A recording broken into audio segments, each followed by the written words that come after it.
Aujourd'hui, on peut dire qu'on est arrivé à un niveau assez avancé en termes d'acquisition d'images, par exemple les images par résonance magnétique ou les images par tomographie. Chaque jour, on est bombardé avec des milliards d'images. Puis ça, à mon avis, c'est un potentiel médical qui reste encore inexploité. La raison, c'est qu'aujourd'hui, l'interprétation de ces images médicales reste essentiellement basée sur l'interprétation humaine, c'est-à-dire par des radiologues, par des chirurgiens. Alors, malgré le fait que l'interprétation humaine, elle restera toujours essentielle, cette interprétation humaine, elle a aussi beaucoup de limites. Et puis, l'intelligence artificielle, elle a le potentiel de combler ces limites. Aujourd'hui, en vision artificielle, dans cette communauté qui devient très large, il y a un consensus clair que la meilleure façon de simuler la vision et l'intelligence humaine par une machine, c'est d'optimiser des fonctions mathématiques. Et aujourd'hui, ceci est possible, essentiellement pour deux raisons. Des percées récentes en optimisation et aussi l'avancée en termes de puissance de calcul des ordinateurs.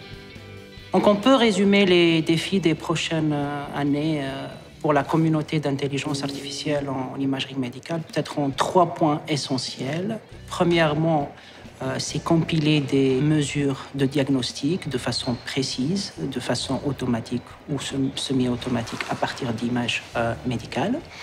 Donc, deuxièmement, c'est réussir à prédire des événements dans le futur à partir d'images médicales, par exemple une rupture de l'aorte abdominale. Donc c'est un événement très dangereux, ça cause la mort.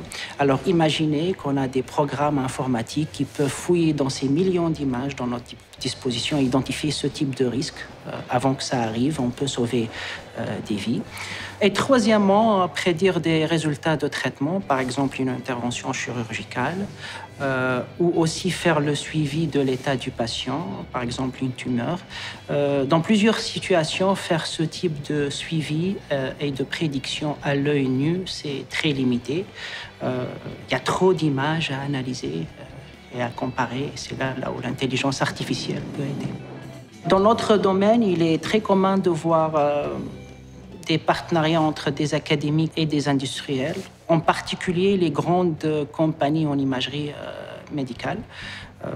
Donc cette industrie majeure, elle est consciente de l'importance de l'intelligence artificielle. Donc ce qui m'attend dans les prochaines années, c'est de construire une excellente équipe de doctorants et de postdocs avec des connaissances hybrides. Aussi de maintenir et de renforcer les liens avec le milieu clinique.